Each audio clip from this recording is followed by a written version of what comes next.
Alright guys, welcome back to the channel. And I know I haven't done, well, frankly, any video in a long time, especially one on the 51.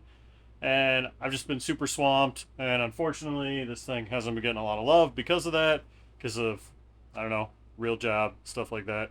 But we're going to get back to work on this thing, and we're going to be making a lot of changes.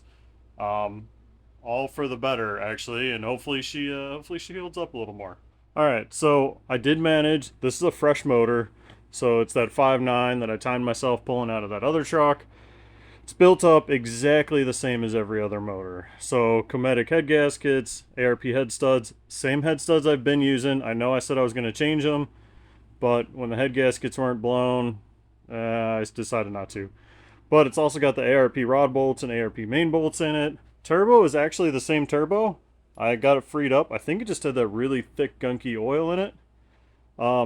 So that's kind of where the truck stands as of right now.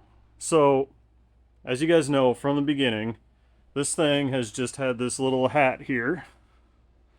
Just right off of there. Right up to the turbo. No intercooler, no nothing. It does have a water meth kit on it from Snow Performance. And I think that might have been part of my problem. And then, oh, to mention, I did get all the injectors flowed. They came back okay. So the number 6 dying was not an injector problem. What I am going to do is I'm going to take a little bit of timing out of number 6, add a little bit of fuel, just make that cylinder a little safer. So the one thing I was thinking was with the water meth kit, this intake was never designed to flow fuel. It's a dry intake. You know, it injects way down here. So trying to push all that water meth through the throttle body and then kick it up through that intake, probably part of my problem. You know, maybe I actually hydrolock number 6 with water meth. It's entirely possible. So I'm going to ditch the water meth kit. Because when I would do a burnout, this thing would hit 400 degrees intake air temp, and my sensor's right here. And then it would just sit there, because that's all that sensor can read. And that was early in the run. So this thing was seeing at least 400 degree Fahrenheit intake air temps, which is insane. It's putting a lot of heat in there. It's causing a lot of problems. So I need to get an intercooler on it. And the reason I didn't do an intercooler at first is because 1 time, and 2, there's no room. And then 3, in a burnout, you know, if I do an air to air, there's really no airflow because the truck's not moving. So I do have a solution for that. So what do you do when you don't have room for an air to air intercooler? You go air to water. So I managed to pick up this thing used off of Facebook. Well, they claim it was never used, brand new. So these are, I think, 3¼ inch inlets. It's a huge core. This thing's rated for 1200 horsepower. I was going to buy the 600 horsepower one, and then this one popped up for cheaper than the 600 horsepower one would cost me brand new. So I'm going to do an air to water intercooler. And also with an air to water, you have all that water that takes time to heat up. So even if you don't have a lot of airflow through the engine bay, there's that water mass to really help keep temps down for a while. But with this, you also need a heat exchanger to help get the heat back out of the water. Because I don't want to run a water box with this thing like the drag guys do. Because, I mean, we go to the dunes with it, we drive it on the street, like, this thing needs to be able to just run and not overheat, you know, the air temps. So, I looked at heat exchangers, couldn't find anything that fit, but I found this little guy. So this is a aftermarket, like, race-style radiator for a Honda Civic, and I measured it out. It's actually almost the same, perfectly the same width as my radiator. It's a little bit shorter height-wise, so this is going to get mounted in front of the radiator, just tight up to it, so even when it's idling and the fan is on pulling air through, it'll still have some cooling. So I'll have all that water mass. I will have some cooling. This, I should be able to fit these in here. That thing weighs a ton, so it's going to need some crazy bracing. This thing needs to get mounted in front of the radiator. So that's what we're going to do first, is I'm going to pull the front clip, and we're going to see how we can mount that in front of the radiator. And then once we have the front clip back on, figure out where we can stash that thing. So here is my front clip. You know, we're just looking at the back side of it. So it's like a Model A radiator or something, and it's the right size to fit in here. And then the cooling fan, I think, is a Lincoln Mark 8 fan. It's one of the best stock fans you can get, and I've never had good luck with aftermarket fans keeping it cool. As you can see, this one fits, well, like it was made for it. I mean, it's like tight up on there, really nice shroud, works well. So this guy, you can see, is about the same width, but it's shorter overall, which is good because I don't have quite as much room in the front. So I want to pull this out and then make a mount for that so it just kind of sits in front of it solid, and then hopefully swing this back in and it'll all fit. But there is very little room in there. Well, I trimmed out the bottom of the grill, and then I took off the job rated piece just to kind of see in there. So they're both in there and it fits, but it is wedged right up on there, and then on the back, you know, it is tank to tank. So I think that's about where it's gonna be. I mean, I got one hose there that I can actually get to if I take this job rated piece off, and then that should give me a decent amount of cooling. I do plan, I'm gonna cut some vents up here. I've been wanting to do it because there's all this radiator that's already kind of blocked and not getting air. Now there'll be this heat exchanger, so, but that thing is solid. Like it is solid in there, and this thing's all mounted up like it should be. So I'm just gonna take this back out, and then the bottom actually is just sitting right on this piece here. So I don't even need a bottom mount, it's wedged in there. I just need to build a top mount up here. Can't even see in there. I need to build a top mount to hold that solid, and then this part's done, and then I'll have to knock some holes probably over here to get the coolant lines back out. But I guess I got lucky with the measuring on that one because it fits without any room to spare, and I did have to trim some down in the bottom, and I had to trim the radiator. But that's gonna work. Let me make some mounts for it. Sometimes things just work out, and then you're really proud of them. This thing had this pin up here to kind of hold it, and I was worried about making this too solid, you know, it might get bound up. So now it's got a little wiggle, just an exhaust clamp, just one bolt through with a riv nut, and that should hold it pretty solid. And it'll allow it to flex a little bit when the radiator's in there. So that should work out pretty nice. So I gotta fix my seal over here. Had these in here to help funnel air through the radiator instead of around the radiator. But I fixed that, put the radiator back in, we'll drop this whole front clip back in the truck, and then we can figure out where to put the intercooler.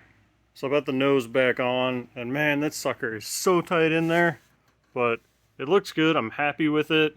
And I mean, that's why I could never get an air-to-air. I could barely get a sub 2-inch thick radiator in there. So, but that should work, and that should work really well, especially when I open up some coolant, some airflow holes here.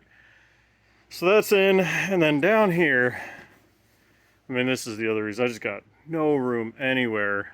So somehow I got to get both of those, I think right here. Because I got all the exhaust on that side. I don't really want to put the intake tubes next to the down pipe and the up pipe and the wastegate. So I'm thinking right in here. And, oh God, this thing's heavy. Let's see if I can grab it one-handed. I'm thinking maybe something like this. I mean, that's going to be tight. I got about 5 inches to the fender, 4 inches. But that's I also got to watch. There's a sway bar right here that comes up. The tire comes up. So I need to make sure. And it's heavy. I mean, it's got a lot of weight to it, and there's no water in it. So I don't really want to. I thought about maybe hanging it off the front clip. I think it's got to be tied into the frame somehow. Just because this thing, I mean, you've seen it in the dunes.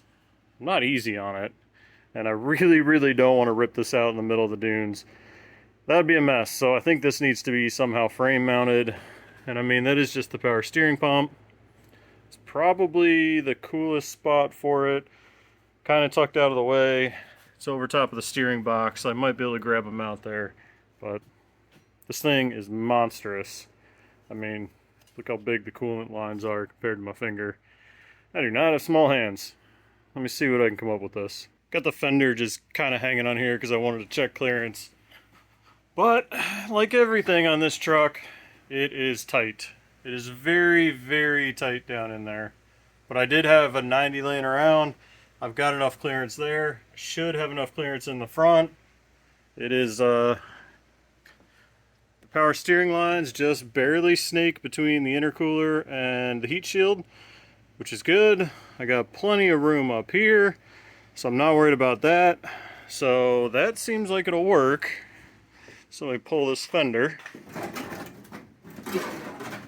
Yeah.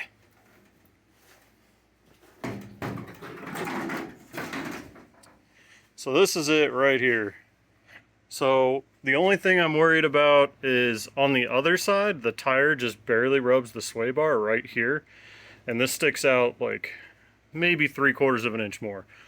But it is like 3 inches taller. So at the very, like turning all the way to the right, with like this side coming all the way up, I might just barely catch this, but I don't think so. I'm not too worried about it because it's not something that happens very often. So what I've got here is just a cradle, so I had some old DOM tube laying around and then some nice channel, so it just sits in there. I'm just gonna go and fully weld this now. And that'll be a nice solid mount. I mean, that is not gonna go anywhere. Like, this thing's gonna be indestructible, even if the tire does hit it, because I'm gonna burn both of these in real good.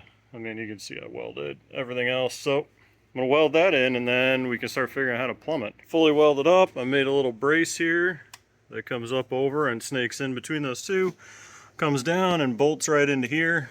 So it's very, very solid. That's not going anywhere. And on the inside, it's actually up against the frame. So that's really solid. That should be dune capable, and it's all cradled in there really nice. So I think that's all I can do right now. I ordered the couplings and stuff and some tube to make this, and I ordered some hose to get it up front, but that's all I can do on the intercooler for now. The last upgrade that I can do now, and I have the parts to do, is the wastegate. So when we went to Indy, I turned this thing way down, like way down. I had basically no pressure on the top of the wastegate, and it made 20 pounds that run. Like a sustained 20 pounds with the wastegate wide open. So this wastegate's just undersized. I ran into the same problem on the Ford with the turbo Hemi, that I couldn't keep that thing under control. I want to be able to turn this thing down, and it sucks that it makes 20 no matter what. So we're gonna cut this wastegate off.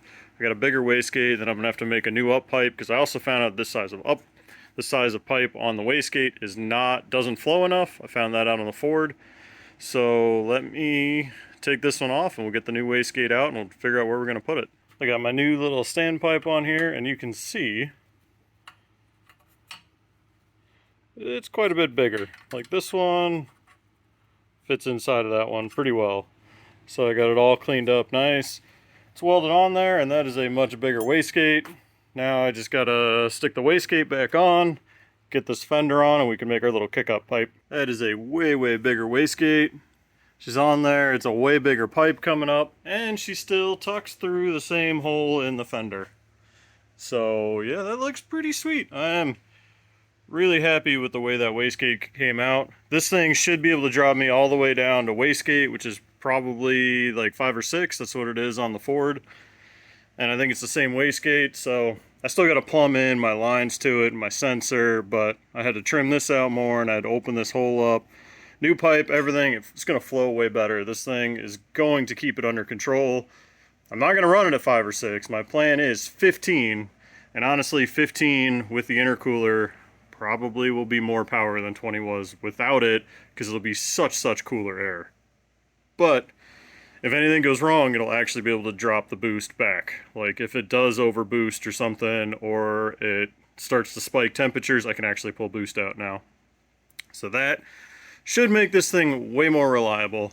But yeah, I'm really happy with it. Alright guys, that's all I got for this video. Like I said, I'm really busy, so I'm just gonna try to do as much as I can and get these videos out. Keep me motivated and to keep this thing on track, because I really got to be working on it more than I am. I don't have time, but you gotta find time. So in the next one, we're probably gonna get everything plumbed up here, and maybe some clutch stuff, because we're gonna switch the clutch and we're gonna change the trans, and there's a whole lot of different stuff coming for the trans that should make this thing be able to take a lot more power, because I have some big plans for what I want to do with it. So the intercooler and the wastegate and everything, that's all going to play into a different trans and some things in there. But I'm still waiting on parts for that. So we'll at least get it all plumbed up in the next video. Hopefully I can show you some of the trans stuff. But like I said, I'm waiting on parts. There's some custom stuff coming, and that, it takes time.